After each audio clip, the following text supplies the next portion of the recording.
ওম অখণ্ড সংহিতা বা শ্রী শ্রী স্বামী স্বরূপানন্দ পরমহংসদেবের উপদেশ বাণী, অষ্টম খণ্ড। সৎ কার্যে রুচি। ত্রিপুরা বাবুরহাট নিবাসী জনৈক পত্র লেখকের পত্রের উত্তরে শ্রী শ্রী বাবামণি লিখিলেন, সৎ কার্যে অরুচির কারণ সৎ কার্যের অনভ্যাস। যে যাহাতে অনভ্যস্ত তাহাতে রুচি আসে না। অভ্যাস বলিতে মানসিক, বাচিক ও কায়িক এই ত্রিবিধ অভ্যাসকেই বুঝিতে হইবে। মনের দ্বারা সৎকার্যের অনুচিন্তন করিতে থাকা হইতেছে সৎকার্যের মানসিক অভ্যাস। মুখের দ্বারা সৎকাজ সম্পর্কে আলোচনা করিতে থাকা হইতেছে সৎকার্যের বাচিক অভ্যাস। শরীরের দ্বারা সৎকার্যের অনুষ্ঠানের চেষ্টা হইতেছে কায়িক অভ্যাস। রুচি থাকুক আর না থাকুক, জোর করিয়া ইহা করিতে হইবে। জগতে যত জন যত সৎকাজ করিয়াছেন, সকলের সকল সদানুষ্ঠান মনে মনে আলোচনা করিতে থাকো, মুখে মুখে বলিতে থাকো, শুনিতে থাকো এবং অল্পাধিক পরিমাণে প্রত্যহ কিছু না কিছু করিয়া অনুষ্ঠান করিতে চেষ্টা করো। প্রাত্যহিক অল্প চেষ্টা বছরের শেষে গিয়া একটা বিরাট রূপ ধারণ করে। ব্যাসদেবের মতো মহাকবিও বিরাট মহাভারত একদিনই রচনা করেন নাই।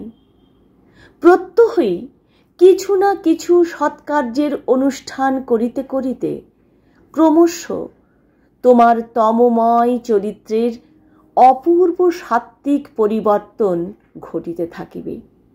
তখন দেখিবে সৎ কার্যে রুচি যেন তোমার এক স্বভাব সিদ্ধ সম্পত্তি। সৎ কার্যে আত্মদান যেন তোমার এক নিত্যলব্ধ অধিকার। সুতরাং কায় মনোবাক্যে অভ্যাসের অনুশীলনকে অব্যাহত রাখিতে যত্নবান হও। শ্রী শ্রী বাবামণি ওই পত্রেরই একাংশে লিখিলেন, অসৎ কার্যে যে অরুচি আসে না তাহারও কারণ এই যে নিজেকে সর্বপ্রকার অসদনুষ্ঠান হইতে কায় মনোবাক্যে বিরত রাখিবার অভ্যাসকে আশ্রয় করিতেছ না। মনে মনে সংকল্প জাগাও যে অসৎ কার্যে আসক্ত হইবে না। বাক্য দ্বারা সংকল্প বর্ধন করো যে অসৎ কার্য হইতে বিরত হইতেই হইবে।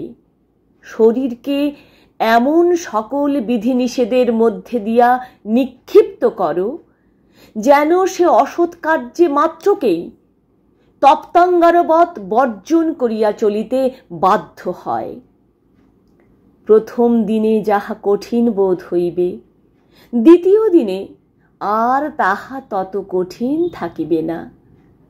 তৃতীয় দিনে তাহা আংশিক সহজ বলিয়া অনুমিত হইবে। চতুর্থ দিনে তাহা সহজ হইবে। পঞ্চম দিনে তাহা অতীব সহজ হইবে এবং এইভাবে ক্রমশ অসৎ কার্য বর্জন তোমার পক্ষে একটা স্বাভাবিক ব্যাপারে পরিণত হইয়া যাইবে। যে কোনো বস্তুতে বা কার্যে রুচি ও অরুচি চেষ্টা দ্বারাই সৃষ্টি করা যায় এবং সেই চেষ্টা তোমাকে অবিশ্রাম করিয়া যাইতে হইবে। উক্ত পত্রের শেষাংশে শ্রী শ্রী বাবামণি লিখিলেন, সৎ বিষয়ে রুচি এবং অসৎ বিষয়ে অরুচি সৃষ্টি করার সম্পর্কে পুরুষকার সাধ্য উপায়ে মাত্র উপরে বর্ণিত হইল, কিন্তু ইহা অপেক্ষাও উন্নততর একটি উপায় আছে, যাহা নির্ভর সাধ্য। নিজেকে সৎ বা অসৎ যে কোনো বিষয়ের প্রতি আকৃষ্ট বা বিকৃষ্ট করিবার জন্য নিজস্ব চেষ্টার কোনো আবশ্যকতাই পড়ে না, যদি নির্ভর সাধ্য উপায় অবলম্বন করা যায়।